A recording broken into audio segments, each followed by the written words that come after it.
ስሜ ዋሲ አባቡ እባላለሁ። ቀበሌ አርሲ መንፈሳዊት ወረዳ ቡሬ ባለም ላይ ዋሲ እና ልጄ ናት። በወቅቱ ያው ወደ ፋኖነት ተቀላቅላለች። በልጅቱ ተመታች ተባለ።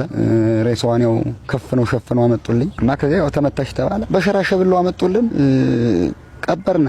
ያኔ ጡጧ ተቆርጧል፣ እጇ ተቆርጧል ተባለ። አላየሁም። እንደገና ፋኖም ደግሞ አው እጇ ተቆርጧል፣ ጡጧ ተቆርጧል አሉኝ። አላየሁም። ህመሸ ነው እኔ ትቆረጥ አትቆረጥ ያመጣችኋት ምን አንተ ናችሁ የሸፋን ተከፈና ያመጣችሁ እና ስለዚህ ያላየኋትም ነው ያሉኝ። አሁንም ቢሆን ይቆረጥ አይቆረጥ ያየሁት ነገር የለኝም። አው ላስወጣት ለምኛለሁ፣ አስለምኛታለሁ። በቄስ በኩል ማለክሴም አስለምኛት ነበር፣ እምቢ አለችኝ። ተመታሽ የሚባለው ውጊያ ላይ አይደለም። አጋጣሚ ተቀምጣ ሳለ ይሁን ቲክቶክ እየሽ ተቀምጣ ሳለ የተመታሽ ነው የተባለ የተሰማው የሰማው እንጂ እኔ ባይኔ አላየሁም። እንግዲህ ተመከላካዮች ጋር እንዴት እንደምትደዋወል እያወራች ነው። ምን እንደሆነ ሲያዩኝ ራሱ ብዙ ቀን ያሳልፈውኛ ብለኛለች። ምን ማለት ነው? እኔማ ውጭ ነው ከውጭ ለውጭ ነው። እኔም ቀና አላወራትም እኮ ዛሬ ስትሞት ያቆረቆረች እንጂ ቀና አላወራትም። ካልወጣሽ አንድ ብቻ ናት። ለምኜዋለሁ። 18 ዓመቷ ነው። ለምኛታለሁ። ቄስ መለኩሴ ሂጅ ነው የምላችሁ።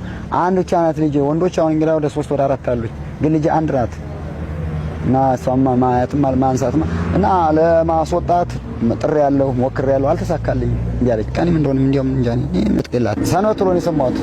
በዛ ለሰምቼ ቢሆንማ እንትኑ ቀድጄ ሳሌው አልቀርም ነበር። ብታምባታ ያን እንትኑን ይሄን ሸራውን የተሸፈነችበት በካራ ቀድጄ ሳሌው አልቀርም ነበርና በሌላው ቀን ነው እንደዚህ ሱ መጣው ፋኖች እንደዚህ ተቆርጣለች እንደዚህ ተገፋለች ምናምን አሉኝ። እኔ አላየኋትም። ያመጣችኋት እናንተ ትገፈፍ ትቆረጥ አላየሁም።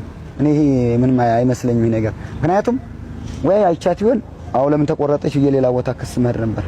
ብትሞት አንድ ሰው ተይዞ መከላከያም ሆነ ምን ተይዞ ወደ ህግ መቅረብ አለበት። ለምን ትቆረጣለች ጡቷስ ለምን አላግባብ ትሆናለች ብዬ በመፈልገው በመታስተምችለው ድረስ እጄ መክሰስ ይችል ነበር። ስለዚህ አላየኋትም።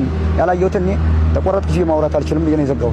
እኔ ያው የመከላከያ አባል ዳር ድንበር ሲጠብቅ ሀገር ሲጠብቅ ነው ማውቅ። እኔ ጡት ሲቆርጥ ይቆርጣል ሲባል ሰምቼ አላውቅም። ብቻ እንደዚህ ሲባል ምን ታልወሰድም አላማንም ሌላ ነገር የለም። ነው መከላከያ ሰራዊት ሀገር መጠበቅና ዳር ድንበር መጠበቅ እንጂ በየቦታው በሾህ በጋሬጣ እየሮጠ መጠበቅ ካልሆነ በቃ እኔ ጡት ሲቆርጥ ሰምቼም አላውቅም። አሁን ቢሆን በዚህ ላይ ምንም አይኖረኝም።